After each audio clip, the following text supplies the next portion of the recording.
sekali lagi saya mengajak kita semuanya untuk senantiasa mengucapkan rasa syukur kehadirat Allah Subhanahu wa taala. Allah Subhanahu wa taala masih sehatkan kita, masih langkahkan kaki kita untuk hadir bersama-sama dalam rangka acara persiapan daripada semester, kemudian yang diawali oleh diseminasi teman-teman guru penggerak yang ada di sekolah kita ini. Semoga dengan pertemuan kita ini menjadi ibadah di sisi Allah Subhanahu wa taala. Salam dan salam senantiasa kita kirimkan atas junjungan Nabi Allah Muhammad sallallahu alaihi wasallam serta keluarga dan para sahabat-sahabatnya. Bapak Ibu guru yang saya hormati, seperti yang telah disampaikan di penyampaian bahwa ada beberapa agenda yang akan kita diharapkan bahwa dengan adanya kita selesai sebentar, kita bisa memahami apa-apa yang harus kita lakukan dan apa-apa yang telah kita laksanakan selama ini, utamanya beberapa hal penting seperti program-program teman. Dapat program kali? Iya.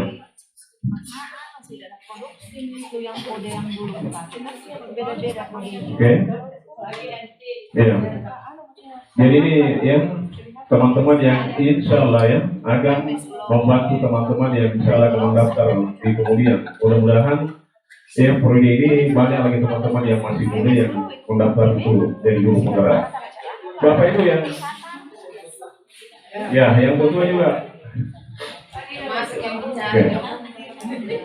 Bapak Ibu yang saya hormati, untuk lebih persisnya waktu barangkali mari kita persilakan, karena mereka sudah ada kesepakatan. Tadi awalnya saya mulai. Hari ini untuk kegiatan pertama adalah diseminasi budaya positif sekolah. Pematerinya kami 4 orang. Topik pembahasannya yang pertama adalah disiplin positif dan nilai-nilai kebajikan universal, teori motivasi, hukuman, penghargaan dan restitusi. Selanjutnya keyakinan kelas, kebutuhan dasar manusia, 5 posisi kontrol dan segitiga restitusi. Untuk materi pertama sebentar akan disampaikan oleh Pak Bakri. Untuk membuat forum seperti ini, barangkali setelah kami mempelajari ternyata memang benar modul ini ternyata sangat menarik dan sangat relevan dengan tugas kita sehari-hari sebagai seorang guru. Mohon kerjasama dan partisipasi teman-teman semua untuk mengikuti dengan baik. Karena jika kami hanya 4 orang ini yang tahu, itu rasanya tidak ini. Sementara ilmunya sangat bagus, informasinya sangat bermanfaat. Jadi baiklah, untuk mengefisienkan waktu, kami persilahkan untuk pemateri pertama. Kepada Bapak dengan hormat dipersilahkan.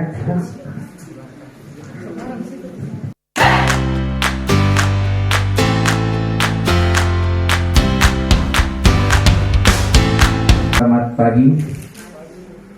Puji syukur kita panjatkan kepada Tuhan Yang Maha Kuasa, karena atas berkat dan rahmatnya lah sehingga pada pagi hari ini kita masih sempat diberikan kesehatan, kekuatan, sehingga kita berkumpul di tempat ini dalam kegiatan diseminasi. Ini adalah disiplin positif dan nilai-nilai kebajikan universal.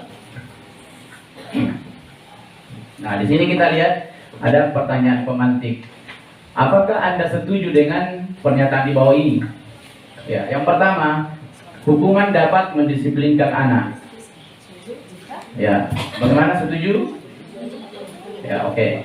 Berikutnya yang kedua, pemberian hukuman dengan hal positif seperti membaca atau membersihkan halaman sekolah dapat meningkatkan disiplin anak. Bagaimana, setuju? Ya. Ya. Yang ketiga, memberikan penghargaan dan dapat meningkatkan motivasi belajar anak. Ya. Oke, jadi itu menurut Bapak Ibu, bagaimana pendapat Bapak Ibu, setuju atau bagaimana? Nanti kita lihat selanjutnya. Oke, lanjut. Nah, coba kita lihat dari perubahan paradigma. Nah, ini ada kegiatan, namanya kegiatan kepalan tangan. Ya, jadi di sini Bapak Ibu bisa mempraktekkan berdua dengan teman atau sebangkunya. Kita bisa mengepalkan menulis sesuatu di kertas atau memegang sesuatu dan kita masukkan ke dalam kepalan tangan kita. Setelah itu ajak teman kita yang di samping kita untuk bagaimana teman kita memberikan motivasi, bagaimana, apakah kita mau membuka tangan itu atau bagaimana. Ya, itu bisa nanti kita praktekkan.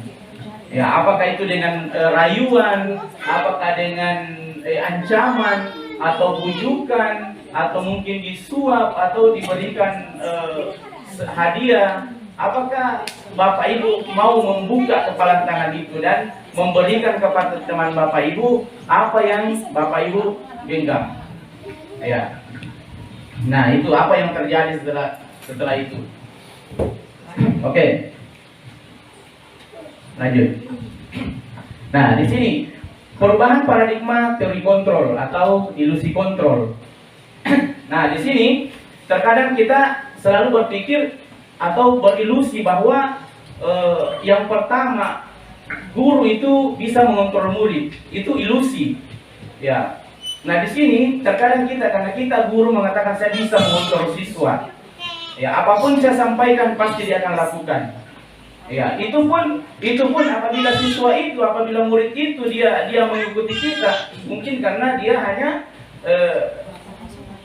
dia mungkin merasa takut, atau mungkin karena ada berupa hadiah yang ingin diberikan, sehingga mereka itu ingin mengikuti kita, tapi itu hanya dalam jangka waktu yang singkat. Oke, yang kedua, ilusi bahwa kritik dan membuat orang merasa bersalah dapat menguatkan karakter. Ya, terkadang kita memberikan pertanyaan-pertanyaan atau memberikan hal-hal kepada anak-anak itu sehingga anak-anak itu merasa dirinya bersalah. Ya, terkadang di saat itu anak-anak memang mengakui dan bisa kita kontrol di saat itu. Ya, oke. Yang ketiga adalah ilusi bahwa semua penguatan positif, efektif dan bermanfaat.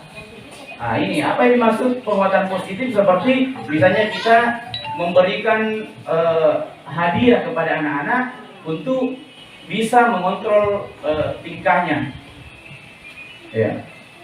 Yang kedua, yang terakhir, ilusi bahwa orang dewasa memilih hak untuk memaksa. Ya, terkadang kita sebagai guru kita mengatakan saya ini adalah guru.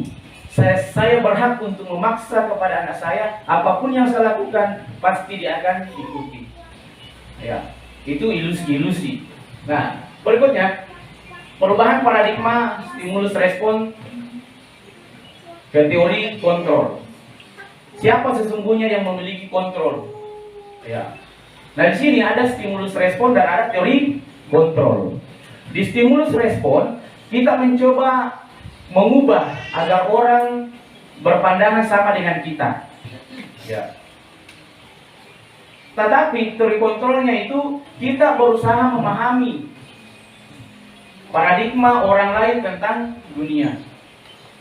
Ya, yang kedua, perilaku buruk dilihat sebagai suatu kesalahan. Nah, seharusnya semua perilaku memiliki tujuan. Jadi sini terkadang anak-anak itu melakukan sesuatu pasti mereka punya tujuan tersendiri. Ya.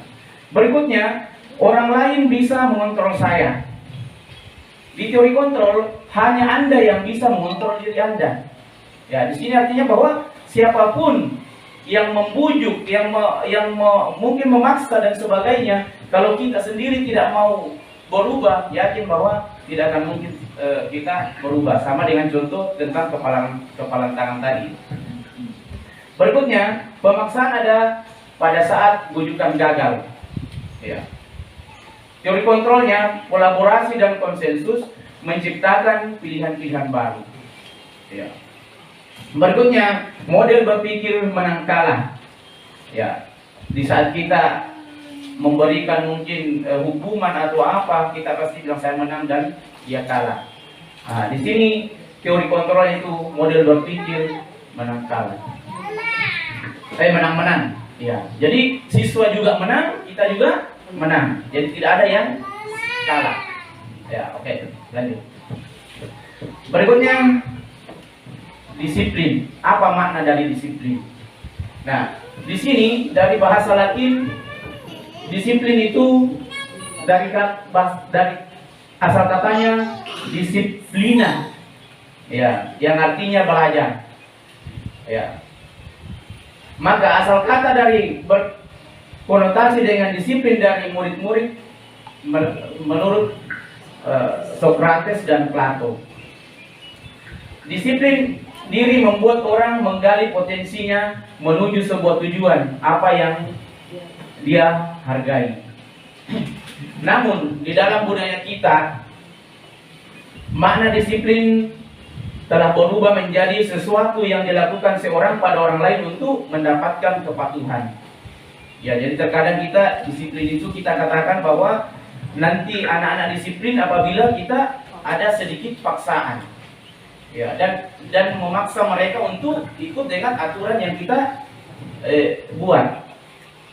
Ya. Tindak disiplin dengan ketidaknyamanan, dan ini terkadang membuat orang lain tidak nyaman. Ya. Bukan dengan apa yang kita hargai atau pencapaian suatu tujuan yang mulia. Ya, jadi itu makna dari disiplin. Oke, lanjut. Nah, dari disiplin tadi ini kita merujuk ke nilai-nilai kebajikan universal. Nah, di sini ada pengertian dari nilai kebajikan universal, yaitu sifat-sifat positif manusia yang merupakan tujuan mulia yang ingin dicapai setiap individu. Ya. Nilai-nilai tersebut bersifat universal dan lintas bahasa, suku bangsa, agama maupun latar belakang. Ya, jadi ini semua bisa masuk, tidak ada terkecuali. Ya. Di sini menurut Dr. William Glasser pada teori kontrolnya, ya, perubahan perilaku memiliki suatu tujuan. Dengan mengaitkan nilai-nilai kebajikan yang diyakini seorang, maka motivasi intrinsiknya akan terbangun. Nah, di sini, jadi motivasi intrinsik itu adalah motivasi yang muncul dari dalam diri, ya, bukan dari luar. Ya, sehingga bisa menggerakkan motivasi dirinya untuk dapat mencapai tujuan mulia yang diinginkan. Itu menurut Janet Gossen. Berikutnya, nilai-nilai kebajikan yang ingin dicapai oleh setiap anak Indonesia kita kenal dengan profil pelajar Pancasila. Jadi itu ada 6, ya, beriman dan bertakwa, mandiri, bernalar kritis, berkebinekaan global, bergotong royong, dan kreatif. Ya, oke, lanjut. Ya, ini materi yang kedua adalah teori motivasi, hukuman, dan restitusi. Nah, di sini berdasarkan teori motivasi ada 3 hal yang mendasari perilaku manusia. Nah, di sini kita bisa lihat yang pertama, untuk menghindari ketidaknyamanan atau hukuman, itu masuk dalam motivasi eksternal. Ya, contohnya misalnya seperti sekarang kita datang mengikuti pelatihan karena mungkin takut ditegur oleh kepala sekolah. Nah, itu motivasi eksternal. Yang kedua, untuk mendapatkan imbalan dari orang lain. Nah, sama juga, kita ambil contoh, kita datang di sini mengikuti pertemuan ini hanya karena mungkin ada imbalan, misalnya mungkin ada honornya atau apa, sehingga kita datang. Itu masih motivasi dari luar. Ya. Nah, yang ketiga, untuk menghargai diri sendiri. Nah, di sini ini namanya motivasi internal atau motivasi intrinsik. Ya, kita datang karena apa? Karena memang kita yakin bahwa saya datang untuk mengikuti pertemuan ini karena saya butuh. Ya, itu dorongan dari dalam, bukan dari luar. Ya, oke, jadi itu. Lanjut. Ya, di sini semua manusia ingin menjadi manusia merdeka menurut Ki Hajar Dewantara. Merdeka itu artinya tidak hanya terlepas dari perintah, akan tetapi juga cakap membuat memerintah diri sendiri. Ya. Lanjut. Nah, untuk menumbuhkan motivasi internal dalam usaha untuk mencapai tujuan disiplin positif diperlukan adanya namanya restitusi. Ya, cuma ini restitusinya saya bahas sedikit, hanya pengantar saja karena ada materi yang lebih mendalam nanti tentang restitusi. Jadi restitusi itu adalah proses menciptakan kondisi bagi murid untuk memperbaiki kesalahan mereka sehingga mereka kembali pada kelompok mereka dengan karakter yang lebih kuat. Restitusi juga merupakan proses kolaborasi yang mengajarkan murid untuk mencari solusi untuk masalah mereka dan membantu murid berpikir tentang orang seperti apa yang mereka inginkan. Ya, dan bagaimana mereka harus memperlakukan orang lain. Ya, jadi ini sekedar pengantar saja, nanti dibahas oleh teman kami Ibu Ismawati. Oke, lanjut. Nah, ini ada ciri-ciri restitusi. Nah, ada 9 ciri-ciri restitusi. Yang pertama, bukan untuk menebus kesalahan. Ya, beda dengan hukuman. Kalau hukuman itu ya dikasih untuk menebus kesalahannya, namun untuk belajar dari kesalahan. Ya, yang kedua, memperbaiki hubungan. Ya, yang ketiga, tawaran bukan paksaan. Ya, kita hanya menawarkan, tidak akan dipaksa itu anak-anak. Restitusi menuntun untuk melihat ke dalam diri. Ya, kita hanya memperbaiki dirinya. Ya. Yang ketiga, restitusi mencari kebutuhan dasar yang mendasari tindakan. Berikutnya, restitusi diri adalah cara yang paling baik. Restitusi fokus pada karakter bukan tindakan. Ya, jadi tidak ada semacam hukuman atau tindakan-tindakan yang bisa mencederai atau melukai perasaan anak-anak. Yang berikutnya, restitusi fokus pada solusi. 9. Restitusi mengembalikan murid yang berbuat salah pada kelompoknya. Jadi anak-anak itu tidak merasa bahwa saya ini sudah melakukan sesuatu sehingga dia merasa tidak nyaman untuk bergabung kembali dengan teman-temannya yang lain. Oke, lanjut. Oke, jadi mungkin itu dari saya. Siapa tahu Bapak Ibu ada yang ingin bertanya, saya kasih kesempatan untuk mengajukan pertanyaan. Silakan. Dia jangan Andrea Lin. Jangan.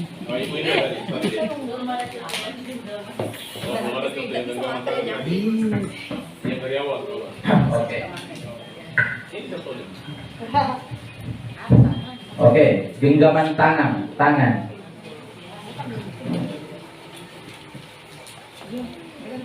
Tidak bisa menggenggam 4 topik Ya, ya. oke, jadi untuk contoh kita genggaman tangan, jadi coba kita bisa praktekkan ke teman kita di samping. Ya, kita yang menggenggam, suruh teman tak bujuk kita. Ya, anggaplah bahwa ada sesuatu yang kita sembunyikan dan teman kita mau mengetahui apa yang kita sembunyikan itu. Nah, teman tak yang di samping, bagaimana caranya? Apakah dia bujuk ki, apakah dia ancam ki, apakah dia mau kasih ki hadiah kalau kita buka tangan tak? Bukan trik, tetapi disitulah kelihatan apakah kita mau dibujuk, apakah itu motivasi kita itu dari luar atau itu memang dari dalam diri kita.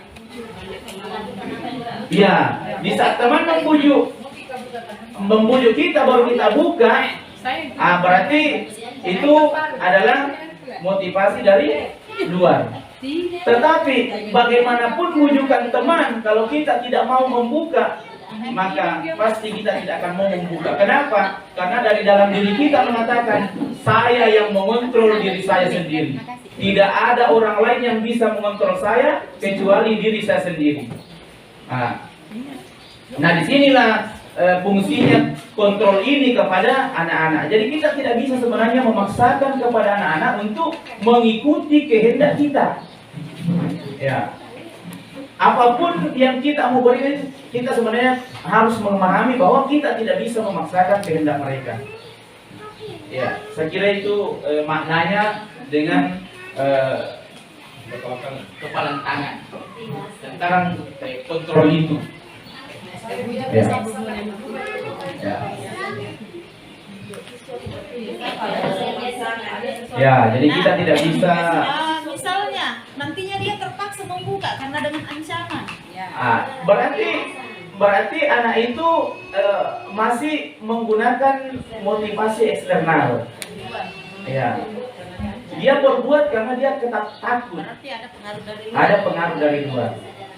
Tapi kalau misalnya dia punya motivasi instirik, intrinsik yang tumbuh dari dalam dirinya, biarpun orang mengatakan, biarpun ada parang di lehernya, kalau dia tidak mau, dia tidak akan mungkin mau membuka. Ya. Itu tergantung dari karakter. Ya, itu. Oke, masih ada? Pak, ketika siswa punya masalah mungkin seperti itu deh, bagaimana? Warna merah, malawi, Nah, air hujan. iya betul. Aplikasinya ke siswa bahwa misalnya ada anak-anak yang bermasalah, tapi nanti dijelaskan lebih panjang lebar oleh kami. Bapak Ibu sekalian, barangkali dalam dunia nyata di dalam kelas itu sedikit barangkali kita sependapat bahwa perilaku buruk yang dilakukan oleh siswa itu pasti kita menganggap bahwa itu adalah satu kesalahan yang dilakukan. Sementara dalam teori kontrol itu kita pandangan bahwa semua perilaku itu memiliki tujuan. Ini yang terkadang saya Pak, saya tidak bisa menganggap bahwa apa yang dilakukan siswa itu barangkali tujuannya baik. Pasti saya menganggap bahwa itu adalah satu kesalahan. Contohnya kemarin Bapak mengajar di kelas 383 ya. Saya di 83, Bapak di 81. Karena pertukaran kelas, sementara saya mengajar, ibu masuk, kemudian terus anak-anak yang dia menuduh kita ya, tanpa sesenari bisa pukul itu anak-anak, bahwa itu adalah suatu tindakan kesalahan. Barangkali judulnya anak barangkali baru mungkin dia sudah tidak bisa, yang seharusnya kesalahan kamu berbuat seperti itu. Nah ini barangkali Pak, yang terkadang ya dia baru tidak tempatnya, sementara saya sebagai seorang guru hanya melihat satu kesalahan saja, tidak mengontrol diri saya bahwa ini anak punya tujuan barangkali yang ya itu barangkali Pak. Barangkali Bapak sejelaskan. Oke, bagus sekali pertanyaannya dari Pak.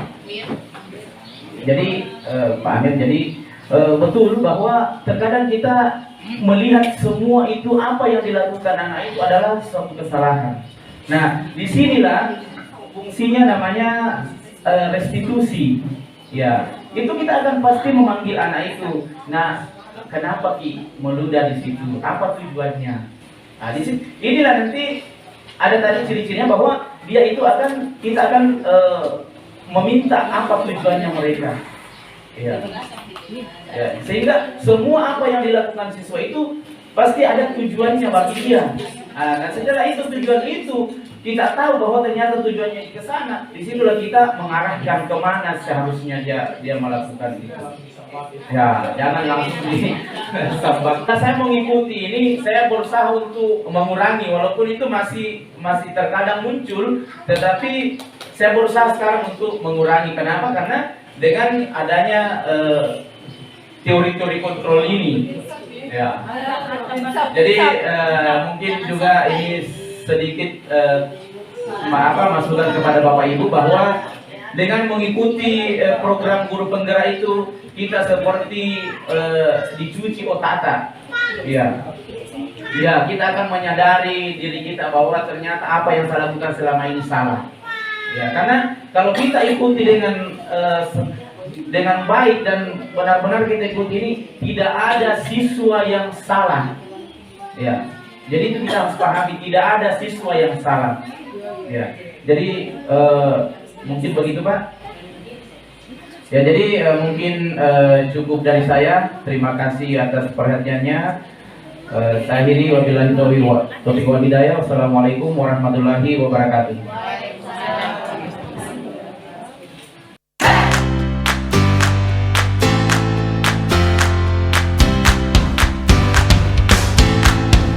Baiklah Bapak Ibu, saya akan melanjutkan dengan materi keyakinan kelas.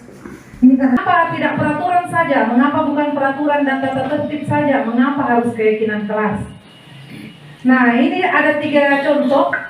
Mengapa kita memiliki peraturan harus menggunakan helm bila mengendarai kendaraan bermotor? Itu aturan. Mengapa kita memiliki peraturan 3M? Pakai masker, cuci tangan, dan menjaga jarak saat masa pandemi. Mengapa pula kita memiliki peraturan harus datang tepat waktu saat mengikuti pelatihan? Ini aturan. Mengapa tidak dibawa menjadi keyakinan? Misalnya kita pakai helm karena kita mau menjaga keselamatan diri sendiri. Kita 3M, pakai masker, cuci tangan karena kita mau menjaga kesehatan supaya tidak tertular di COVID. Dan yang ketiga, mengapa kita datang cepat-cepat saat pelatihan? Karena saya mau menghargai diri saya sendiri sebagai orang yang bertanggung jawab dan disiplin. Ini barangkali perbedaannya antara aturan dengan keyakinan. Nah, untuk mendukung motivasi intrinsik, karena ada kaitannya dengan materi yang tadi, kita kembali ke nilai-nilai atau keyakinan yang lebih menggerakkan seseorang dibandingkan mengikuti serangkaian peraturan-peraturan. A dan B ini. A peraturan, B keyakinan. Ya. Kita bisa melihat ini contohnya kesepakatan kelas, sama-sama kesepakatan. Tapi TK Dharma Wanita, dia mencantumkan datang tepat waktu, mengucapkan salam, jaga kebersihan, berdoa, serta aktif dalam pembelajaran dan tertib. Ini adalah peraturan. Sementara keyakinan kelas, sekali lagi itu adalah nilai-nilai kebaikan yang disepakati diyakini anak. Ini contohnya, kami guru dan murid saling menyayangi. Kami murid yang semangat belajar. Dan kami murid yang peduli dengan teman-teman. Ya, ini bisa kita lihat perbedaannya saja antara peraturan dan keyakinan kelas. Next. Nah, ini contohnya. Untuk peraturan selalu kembalikan buku ke tempatnya. Nah, ini nilai keyakinan yang harus ditumbuhkan adalah tanggung jawab. Itu kan intinya sebenarnya, tanggung jawab. Dilarang mengganggu orang lain. Bagaimana kalau kita ganti dengan mari hormati orang lain? Hadir di sekolah 15 menit sebelum pembelajaran. Kita juga menghormati orang lain dan berkomitmen terhadap diri sendiri. Dilarang melakukan kekerasan. Kita ganti dengan keyakinan mengutamakan keselamatan dan menghormati orang lain. Begitu seterusnya. Dilarang pakai narkoba, kita ganti dengan menjaga kesehatan. Bergantian atau menunggu giliran antri, kita bawa ke nilai keyakinan positif, menghargai orang lain, bersabar. Gunakan masker ya, kesehatan dan keselamatan. Jangan berlari di kelas atau di koridor depan kelas. Menjaga keselamatan dan keamanan. Nah, di mana ada peraturan, di situ ada hukuman atau konsekuensi. Nah, seperti yang disampaikan Pak Bakri tadi, sudah mulai insaf, tapi meskipun masih sering ada dilakukan, tapi harapannya itu hukumannya kita rubah menjadi paradigma konsekuensi. Kita bisa lihat perbedaannya, hukuman versus konsekuensi. Hukuman itu sesuatu yang menyakitkan harus terjadi, sementara konsekuensi, anak ini sadar bahwa dengan perbuatannya dia harus melakukan sesuatu yang harus terjadi sebagai konsekuen dari perbuatan yang dilakukan. Hukuman itu membuat anak sakit fisik maupun hati untuk jangka waktu lama, sementara konsekuensi membuat anak merasa tidak nyaman, tapi jangka waktunya lebih pendek. Anak membenci kedisiplinan. Kalau konsekuensinya anak menghargai disiplin. Kalau hukuman sifatnya memaksa, Sementara konsekuensi ada stimulus dan ada tanggapan. Kali di dalam buku kalimat saya tidak akan terlambat lagi. Itu hukuman atau konsekuensi? Hukuman. Lari keliling lapangan sekolah karena terlambat hadir di sekolah atau jalan bebek. Hukuman. Murid diminta push up 15 kali karena tidak pakai masker. Hukuman. Mengganti kertas tugas teman yang dicoret-coret, itu konsekuensi. Membersihkan tumpahan air di meja tulis karena tersenggol, konsekuensi. Murid disuruh untuk tidak mengenakan sepatu seharian di sekolah karena tidak pakai sepatu hitam. Hukuman. Lari keliling lapangan basket 2 kali karena terlambat pelajaran olahraga, konsekuensi. Karena ini berhubungan dia dengan mata pelajarannya. Lakukan contoh penyusunan keyakinan kelas.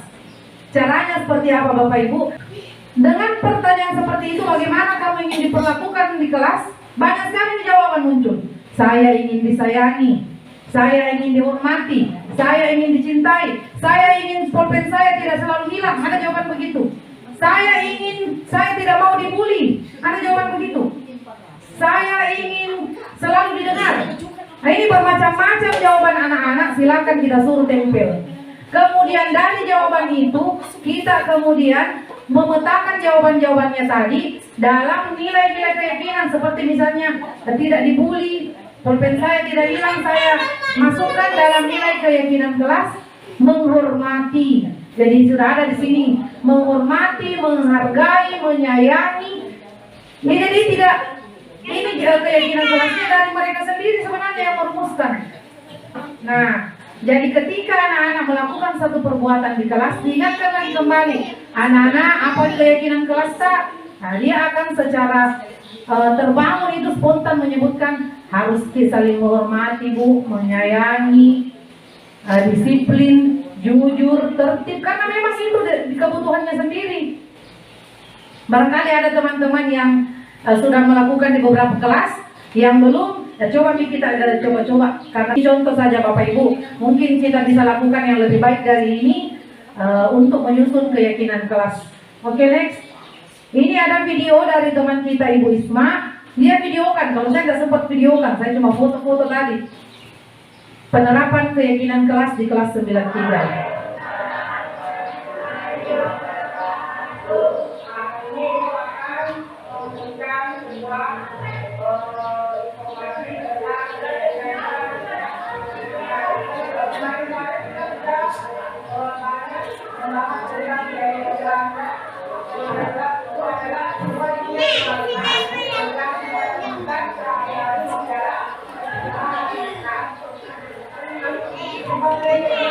Ditulis ya, tetapi harus kamu yakini bahwa kamu mampu menunjukkan itu sehari-hari. Paham ya? Ya. Jadi ini semacam perjanjian dengan dirimu sendiri. Jadi kamu berjanji dengan dirimu sendiri nih ya. Mana? Festival mana festival? Festival? Baik. Mana apa pahitnya? Menghargai pahitnya. Jadi harus paham maknanya pahitnya. Ya. Saya akan melanjutkan materi tentang kebutuhan dasar manusia, karena ini sekaitan semua. Ya, panggil orang tuanya. Doni kare, Kak.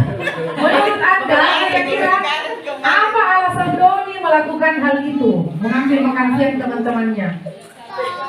Oke, next. Jadi ada banyak kemungkinan. Nah, kembali tadi ke dasar bahwa seluruh tindakan manusia pasti ada tujuannya. Semua yang kita lakukan adalah usaha terbaik kita untuk mendapatkan apa yang kita inginkan. Ketika kita telah mendapatkan apa yang kita inginkan, sebenarnya saat itu kita sedang memenuhi satu atau lebih dari satu kebutuhan dasar kita. Ketika seorang murid melakukan suatu perbuatan yang bertentangan dengan nilai-nilai kebajikan atau melanggar aturan, itu sebenarnya karena mereka gagal memenuhi kebutuhan dasarnya. Ini adalah 4 kebutuhan dasar manusia. Pertama, kasih sayang dan rasa diterima. Selanjutnya, penguasaan atau power. Selanjutnya adalah freedom atau kebebasan. Dan yang selanjutnya adalah kebutuhan akan kesenangan atau fun.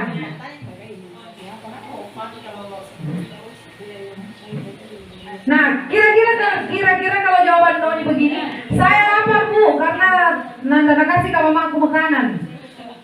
Nah, kalau seperti itu jawabannya, kebutuhan yang ingin dipenuhi Doni adalah bertahan hidup. Kalau jawaban Doni adalah, sengaja ambil makanannya supaya perhatikan ke teman-temanku. Ya, seperti itu Doni sebenarnya butuh cinta dan kasih sayang, perhatian. Kalau jawaban Doni adalah hebat kok Bu, takut teman-temanku sama saya. Nah, itu adalah kebutuhannya Doni untuk penguasaan. Selanjutnya kalau jawaban Doni adalah bosan ke sama bekal yang kasih kalau mamaku itu saja terus. Doni sebenarnya kebutuhannya adalah ingin mencari kebebasan.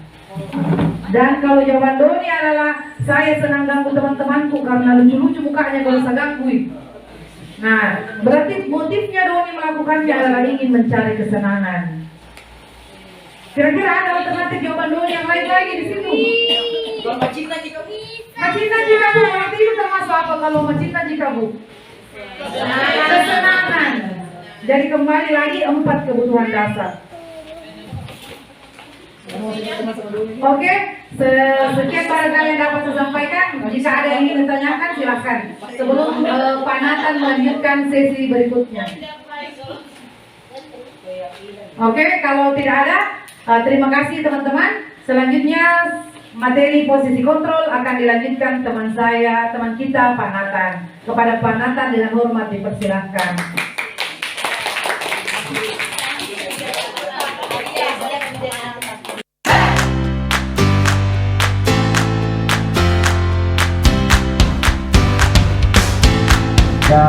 Positif yang akan kita bangun di sekolah. Jadi tadi sudah ada 4 konsep-konsep intinya yang dijelaskan oleh Pak Bakri dengan Bu Risna. Ada keyakinan kelas, ada motivasi, penghargaan dan hukuman, ada 5 kebutuhan dasar, ada disiplin positif. Giliran saya hari ini akan membawakan konsep inti yang kelima adalah posisi kontrol. Seperti yang disampaikan oleh Pak Bakri tadi bahwa teori kontrol itu adalah teori di mana tidak ada orang yang bisa mengontrol diri seseorang. Yang bisa mengontrol dirinya seseorang adalah dirinya sendiri. Jadi bukan orang lain. Jadi diri kita sendiri. Kalaupun kita bisa dikontrol oleh orang lain, itu berarti bahwa kita mengizinkan diri kita dikontrol oleh orang lain. Seperti tadi contoh jadi kepelan tangan. Jadi kalau kepelan tangan yang dicontohkan oleh Pak Bakri, kalau itu bisa dibuka, berarti kita mengizinkan orang itu membuka tangan kita. Tapi kalau kita kalau kepelan tangan itu tidak bisa terbuka, berarti kita memang tidak mau dikontrol oleh orang lain. Itu teorinya.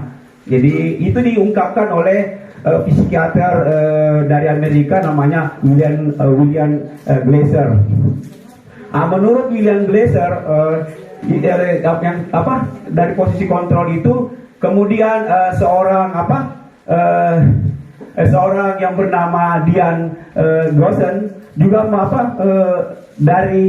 dari teori kontrol yang diungkapkan oleh William Glasser itu, dia menyimpulkan ada 5 posisi kontrol yang sering diterapkan oleh guru, sering diterapkan oleh orang tua, dan sering diterapkan oleh menyelesaikan masalah ini adalah posisi kontrol manajer. Yang terakhir adalah kamu selalu yang paling terakhir itu adalah sebagai penghukum. Jadi lanjut.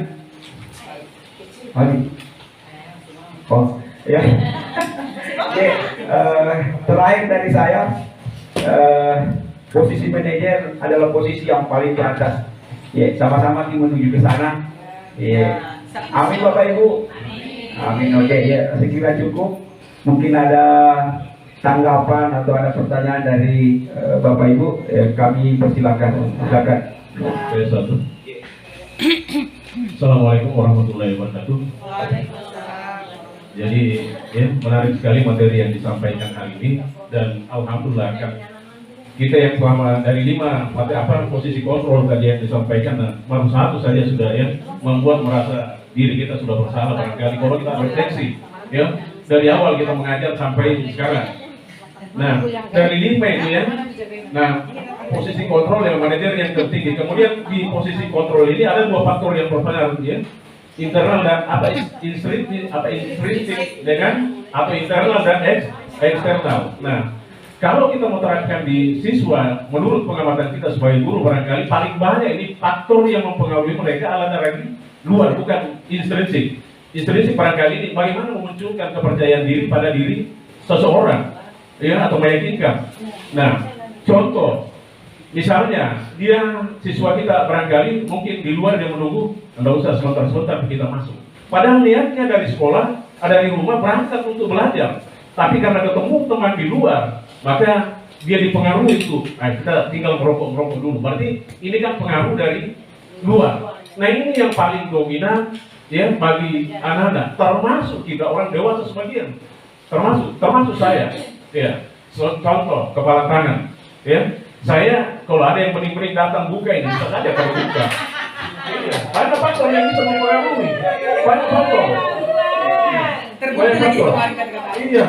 Nah, pertanyaan saya, ada cara atau trik untuk bagaimana meyakinkan diri kita sendiri untuk ya berada pada posisi intrinsik dari dalam? Karena kadang-kadang mudah sekali kita dipengaruhi setan kiri kanan berjalan dan lain-lain sebagainya untuk mempengaruhi setiap manusia yang dilahirkan dalam permukaan bumi ini.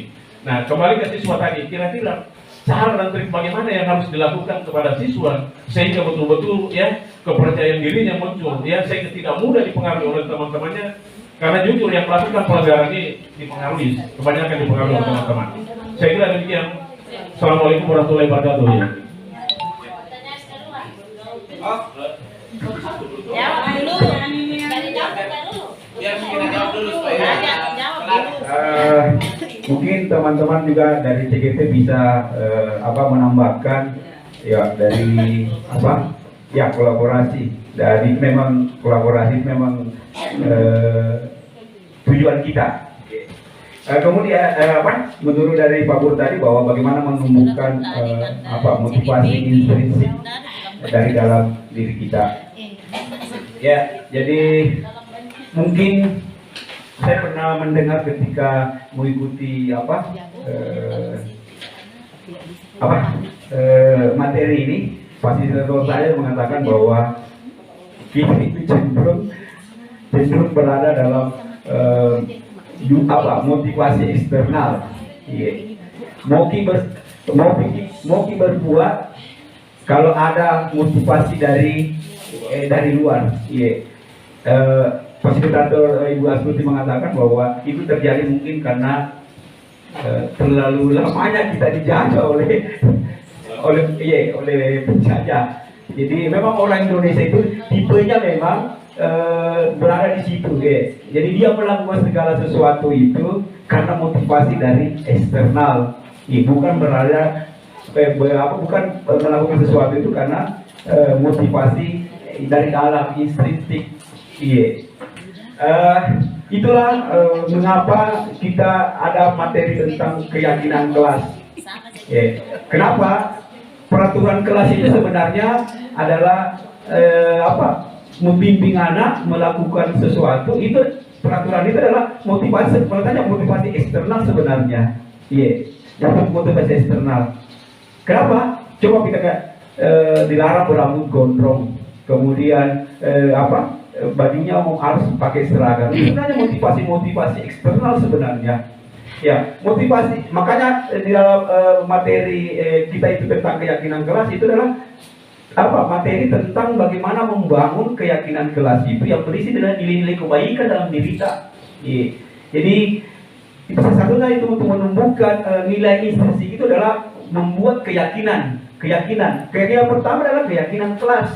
Sama tadi yang disampaikan oleh Bu Risna, bahwa satu pertanyaannya ketika membuat keyakinan kelas itu adalah apa kira-kira yang membuat yang mau orang berbuat sesuatu kepada kamu. Kalau saya ditanya pasti saya juga akan orang menghargai saya. Orang menghormati saya. Adakah, saya tanya di sini, Bapak Ibu, adakah yang tidak suka yang namanya menghargai, menghormati? Tidak ada, pasti. Itu adalah keyakinan, dan orang cenderung memang melakukan sesuatu itu sesuai keyakinannya daripada peraturan. Jadi cenderung orang melakukan itu keyakinan. Ya, karena kenapa? Keyakinan itu adalah berisi tentang nilai-nilai kebaikan yang universal, nilai-nilai kebajikan, misalnya menghargai, menghormati, ya, kesopanan, kejujuran. Ya, itulah. Jadi modal utama adalah tadi membuat keyakinan kelas keyakinan kelas di sekolah. Setelah itu sebenarnya keyakinan kelas ini kita dikumpulkan, kita membuat keyakinan sekolah. Keyakinan kelas juga yang kita terapkan di kelas itu adalah bukan keyakinan kelas yang ditulis kemudian ditempel, tapi ditandatangani sebagai konsensus, kesepakatan antara murid dengan guru. Kemudian perumusannya bukan dari guru, tetapi mereka yang rumuskan nih. Kita libatkan itu murid merumuskan nih. Ya, apa itu yang pengen orang lain berbuat sesuatu sama kamu, yang membuat kelas ini menjadi tertib. Ya, itu. Jadi satunya itu Pak, keyakinan kelas. Kemudian yang sebenarnya kita butuh butuh kesadaran penuh. Kan yang kita mau ciptakan ini adalah budaya positif. Nah, bagaimana budaya positif itu bisa tercipta? Berarti dari kesadaran diri dulu. Kalau itu sudah ada, kita akan melakukan kebiasaan-kebiasaan positif. Setelah kebiasaan-kebiasaan positif kita lakukan, itu akan meningkat menjadi suatu budaya. Jadi saya selama mengikuti PGP ini, materi saya ketika saya mengajar itu kadang-kadang sedikit di materi saya sampaikan. Kenapa? Karena saya yang perlu saya dalam pikiran saya sekarang adalah yang perlu diterapkan sekarang adalah bagaimana menumbuhkan kesadaran dalam diri anak. Bayangkan Miki, sekarang banyak sekali masalah yang kita hadapi. Itu yang kita tumbuhkan dulu.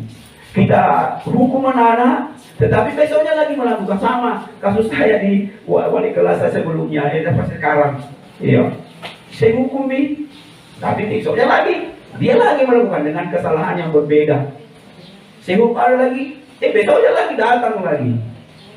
Jadi ini yang kita membutuhkan. Ingat kita di teori kontrol yang William Glasser, bahwa seseorang tidak bisa dikontrol kalau bukan dirinya sendiri yang mau dikontrol. Seperti itu Pak. Mungkin ada tambahan dari silakan Pak Bartek. Oke, jadi betul apa yang disampaikan oleh Pak Nathan. Saya hanya sedikit menambahkan bahwa sesuai dengan teori Ki Hajar Dewantara bahwa kita guru adalah penuntun. Jadi disinilah tugas kita itu. Jangan pernah merasa bahwa cukuplah tuntunan saya kepada anak saya. Jadi seharusnya kalau anak itu berbuat ini hari, kita tuntun lagi bagaimana untuk bisa merubah, berbuat lagi besok kita tuntun lagi. Nah, karena itu memang adalah tugas kita sebagai pendidik adalah menuntun murid siswa sesuai dengan kodratnya. Ya, saya kira itu tambahan sedikit. Terima kasih. Assalamualaikum warahmatullahi wabarakatuh.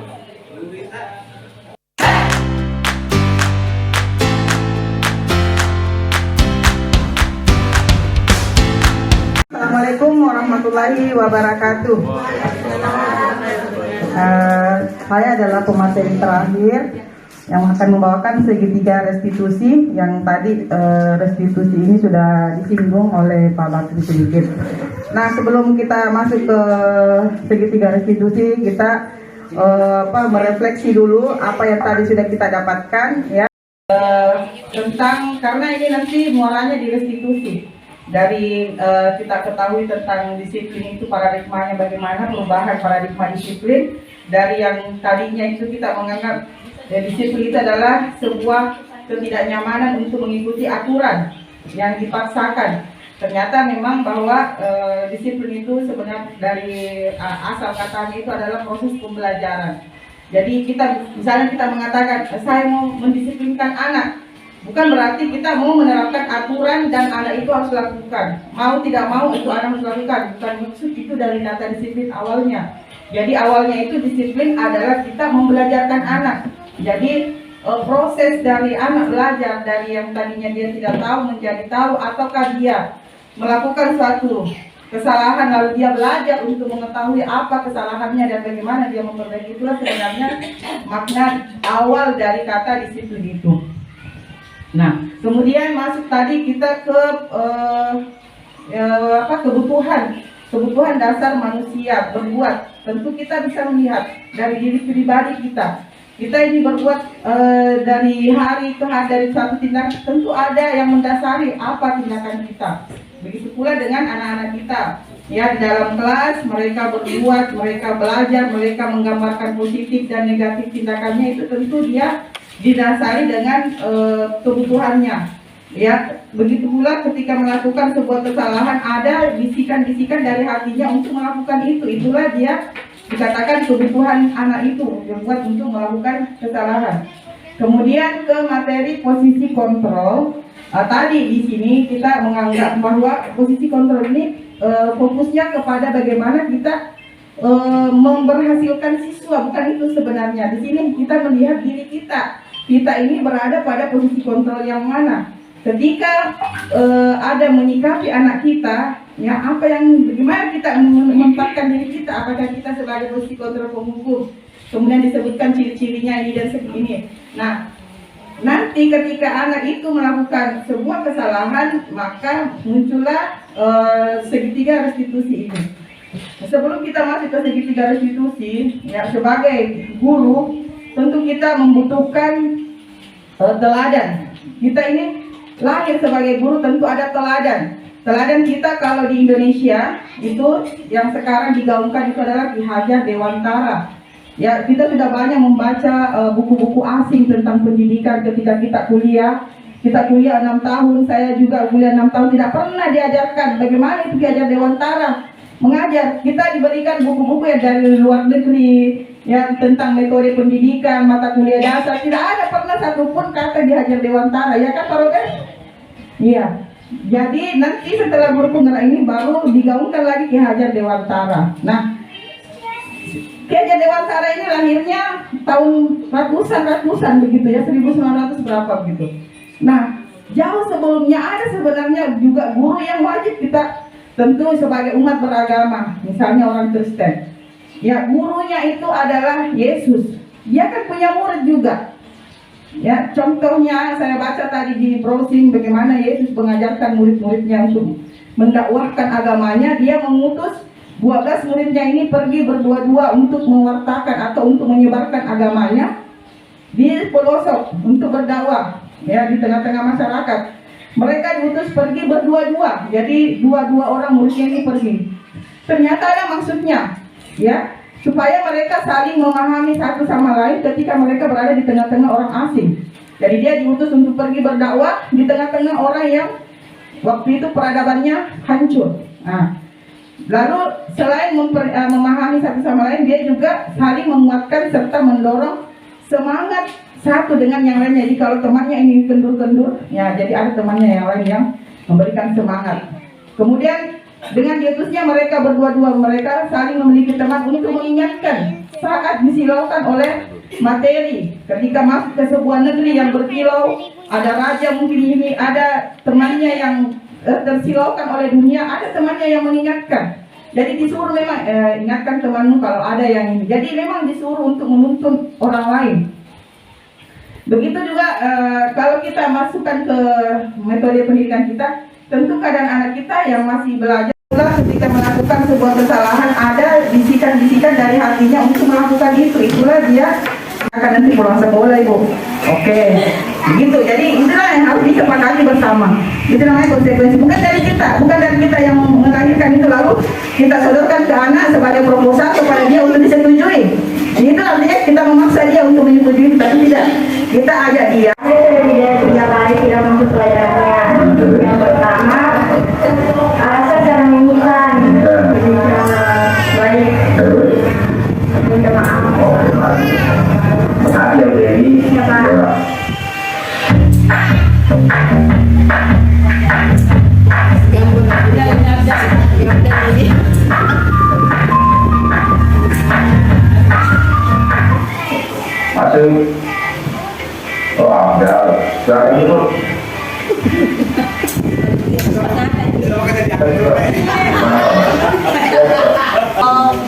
Visi-misi kita setiap mata pelajaran itu pasti ada.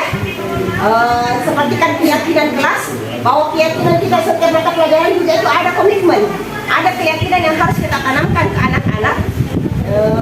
Saya ambil contoh saya Pak, kalau ada pertemuan pertama harus ada komitmen, bukan kemauan saya, tapi komitmen yang harus kita sepakati. Satu, misalnya apabila ada yang keluar kelas siapapun itu, saya maupun siswa harus meminta izin.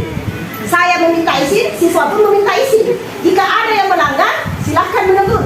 Saya berhak ditegur, mereka juga berhak ditegur dengan posisi kalimat yang tepat. Kedua, apabila saya membuang sampah, silahkan tegur saya. Begitupun saya berhak menegur anak-anak. Ketiga, pada saat terjadi pelanggaran. Nah ini, karena kita ini guru kan selalu di zona aman.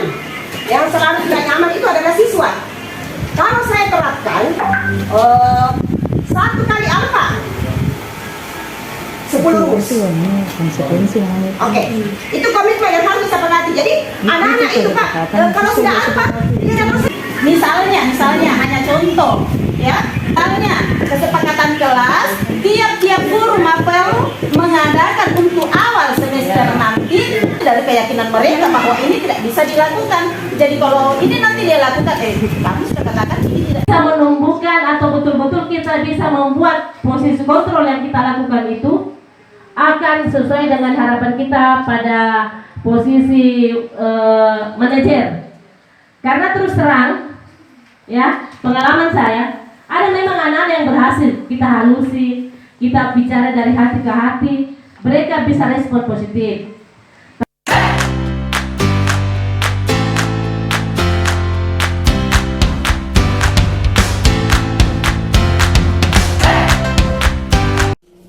Saya Abdal, siswa kelas 96, menyampaikan bahwa Pak Nathan itu orangnya menyenangkan dan enak diajak ngobrol.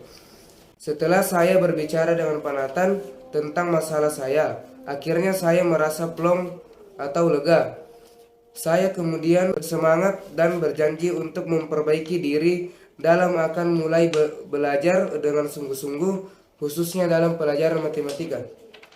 Nama saya Giska Azratfianti, saya akan menyampaikan perasaan saya setelah direstitusi.